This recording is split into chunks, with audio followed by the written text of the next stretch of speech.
You've held the 6th Congressional District seat 4 terms now. Why should voters re-elect you? Well, we get results, and whether it's responding to the virus, getting more personal protective equipment from the Strategic National Stockpile, or literally hundreds of millions of dollars to local area hospitals and doctors to combat the virus, or expanding telehealth services so that we're protecting frontline healthcare workers while at the same time conserving scarce personal protective equipment, or it's responding to the economic shutdowns and helping to design and implement and expand a forgivable loan program for small businesses that was literally a lifeline that saved jobs, kept people on the payroll during these shutdowns, work on the committee at the center of the economy, or our work on the China task force. I was appointed as one of only 15 members of Congress to serve on that task force to investigate the origins of the COVID pandemic and then ultimately hold the Chinese Communist Party accountable for their contribution to the pandemic. You are a former U.S. Marine, Maysville police officer, and attorney. What makes you the best candidate to unseat 4-term incumbent Andy Barr? You know, ma'am, I think you've kind of struck on my background in public service, and I have dedicated a large chunk of my life to public service, and it's something I think is currently missing from far too many of our governmental positions. I think we need someone dedicated to serving the public, dedicated to putting service before themselves, dedicated to putting service before celebrity. And I think that's something that we currently lack. I think my background as a kid who grew up on a farm, as a Marine who served as an enlisted Marine and did 2 deployments overseas, my time as a police officer and my time serving the community as an attorney not only demonstrates my commitment to that public service, but gives me a wide breadth of experience to allow me to represent every single person in this district, whether they live in far-flung Robertson or Fleming County, whether they live in downtown Lexington, whether they are struggling to get by like I was as a young man, or whether they're a small business owner like I am now. I think my voice is one that can encompass the wide variety of folks in the 6th District and bring a little bit of dedication to solving problems before a political career, something that I think we desperately need in D.C. Okay. Let's turn to the coronavirus pandemic now. A health crisis impacting local families with major financial and economic impacts, obviously, as well. How do you propose balancing keeping Kentuckians safe, also with keeping and running the local economy? Yes, ma'am. Well, that's something that we can do. We've gotten the CDC guidance, and we know if we wear masks, if we socially distance, if we wash our hands and sanitize, that is a huge step towards keeping people safe. And unfortunately, the coronavirus has been so politicized. Wearing a mask has become a political statement, or failure to wear a mask has become a political statement. And it's just a shame that we didn't have federal guidance, federal leadership that was unified to say if we do these things, we can not only keep one another safe, we can not only try to combat the human toll, now at more than 220,000 Americans, more than 1,200 Kentuckians, but we can be back to work and have our economy back open quicker. We're seeing developed countries all over the world who are having full attendance sporting events and concerts and have everything wide open because they presented a unified front against this virus early on, and they took all the steps to keep one another safe, and now they're sort of reaping the benefits of being unified, and we're still here in a political tug-of-war over whether or not we're going to do the things that keep people safe and get us back on track to be back open again. Well, I think we've learned a lot, and certainly I think we've learned a lot providing that personal protective equipment, learning how masking and social distancing and hand hygiene can really keep people safe. But it's also about providing free COVID testing and expanding testing and voting to really ramp up testing. And amazingly now, we're only probably a couple of months away from 300 million doses of a safe and effective vaccine. The gold standard of FDA clinical trials. We've got multiple vaccines in clinical trials. So that's going to enable us to reopen this economy, restart the economy, save jobs, and get the country going again. But at the end of the day, I think we can reopen businesses while at the same time putting into place those safety measures that we've learned a lot that help contain the spread of the disease. And at the end of the day, we have really responded in a way that I think can enable the economy to open up. And I do think we need another piece of legislation to reload the Paycheck Protection Program for those businesses in distress. And we also need liability protection for colleges, universities, schools, and small businesses so frivolous lawsuits do not impede reopening the economy. When it comes to fundraising, I think at last check, you've raised just about more than twice the amount of Hicks. Do you think that will play a factor in swaying voters at all? No, I don't think so. You know, I am very grateful for the fact that the people of Kentucky have supported my campaign and that they recognize that we're getting results. And I'm very proud of the fact that the people of Kentucky have supported me and want me to be reelected because I've been fighting for them, whether it's on the Veterans Affairs Committee, fighting to expand equine-assisted therapy for suicide prevention, or passing a bipartisan bill to provide a STEM scholarship as part of the GI Bill, or whether it's our work fighting for the signature industry of Central Kentucky to reform horse racing to ensure and enhance the safety and integrity of the sport. Again, whether it's working on the committee at the center of the economy, fighting to make our middle-class tax cuts permanent, or provide that lifeline of a forgivable loan to Main Street small businesses to keep people on the payroll, our work to help frontline healthcare workers have the personal protective equipment, or on national security, fighting to hold the Chinese Communist Party accountable. I think people in this Commonwealth recognize that it's more than just about fundraising, it's about getting results. That's why people support our reelection. All right, when it comes to fundraising, Barr, I think at last check, has raised just about more than twice the amount of you. Do you think that's going to play a factor in swaying voters at all? Yes or no? Well, unfortunately, I believe money does play a huge factor in politics, and I think that's tremendously harmful to our democracy. You know, I'm very proud that my supporters are teachers in Nicholas County, our friends and family in Fleming County, our folks who are struggling to get by in Anderson County, folks who are successful in Lexington. I'm very proud that my supporters range from all over this district and are really folks dedicated to seeing new representation, new leadership that's dedicated to serving regular folks. Unfortunately, we've allowed our politics to become deeply diseased. We are infected with corporate money, and we're watching it in the Senate race, we're watching it in my race, where Andy Barr's taken more than $1 million from corporate PACs alone.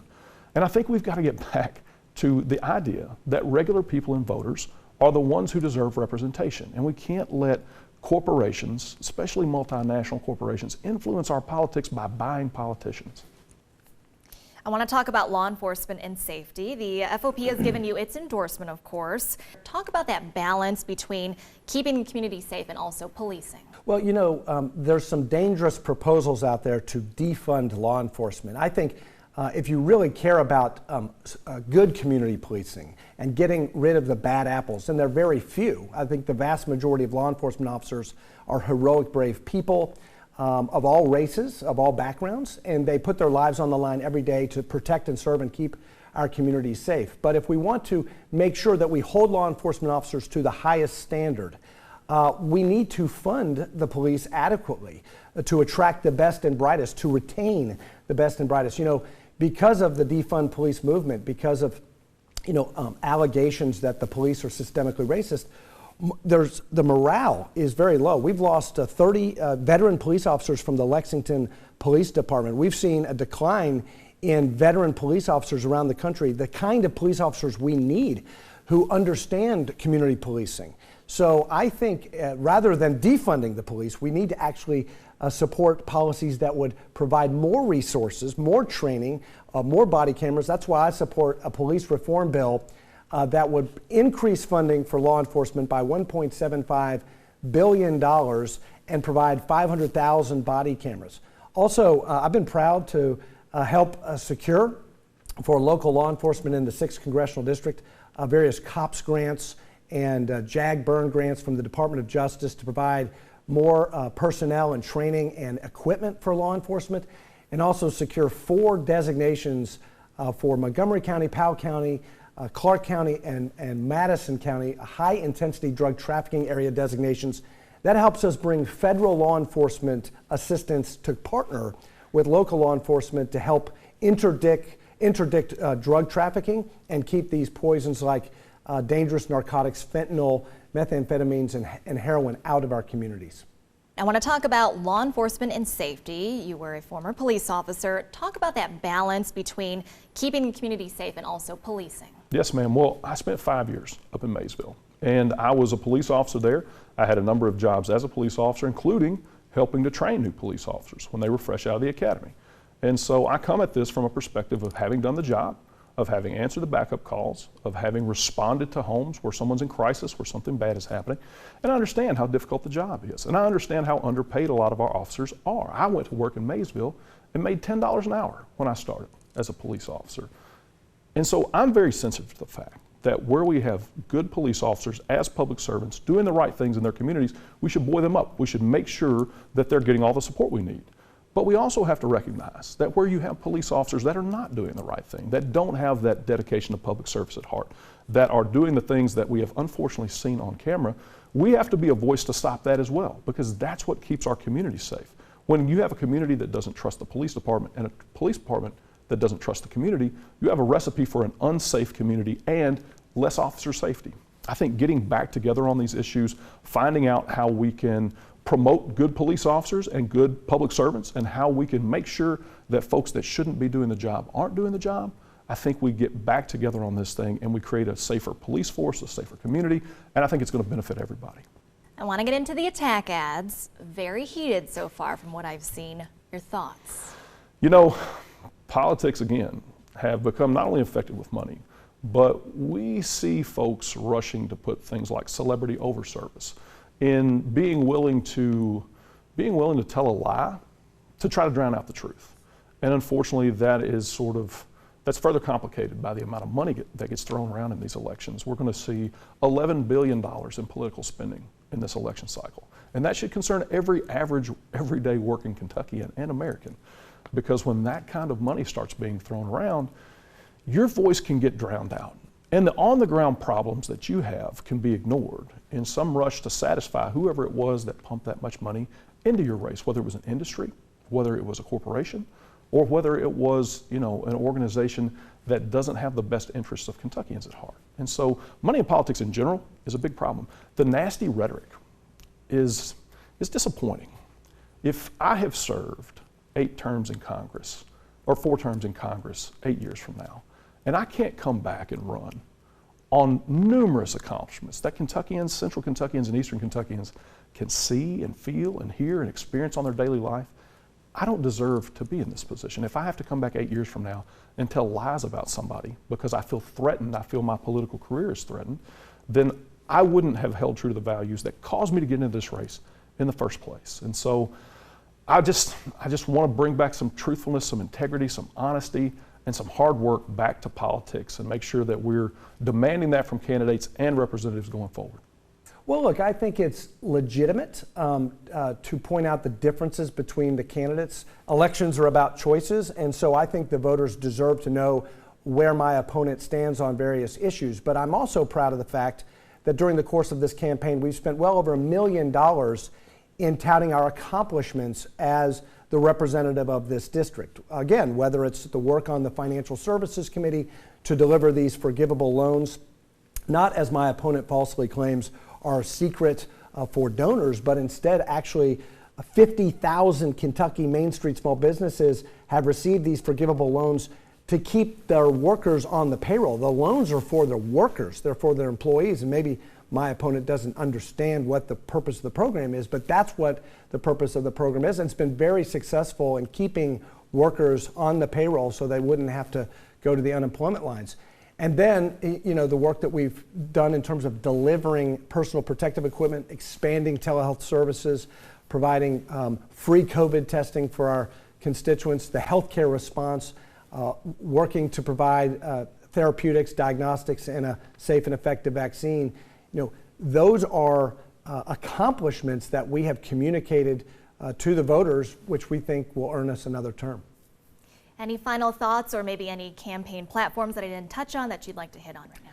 Well, I think we have more work to do, obviously, restarting this economy. I look forward to getting back to Washington, getting politics behind us, working in a bipartisan way to pass another round of stimulus to help businesses that are in distress. I think we need to ramp up testing even more so that we can reopen our schools. I think more robust testing more robust testing would be very important to help us reopen our schools. The American Academy of Pediatrics is encouraging school districts to reopen. I think we've learned a lot about this virus: masking, social distancing, keeping kids in pods, and quarantining when necessary. that can help us reopen schools. So I look forward to working in a second round of stimulus to reload the Paycheck Protection Program, to fight for liability protection, to continue the work to provide our hospitals and our doctors with the equipment and the personal protective equipment that they need. And then in the next term of Congress, I want to work to implement the various recommendations that we've put forward as part of the China Task Force, not just to hold the Chinese Communist Party accountable for the pandemic, but also to prepare the United States for the multi-decade competition that is coming as we make sure that we contain and counter some of the malign conduct from the communists in Beijing. Just wanted to say thank you for having me. Thank you for giving me this opportunity. It's truly a pleasure to be here. I just would say to anybody who feels left out of the political process, who feels like there are problems back home that aren't being addressed, who feels like their federal government's not working for them, I'm running to change that exact thing. I'm running to put people back at the center of our politics, to make sure we're being responsive and addressing their needs.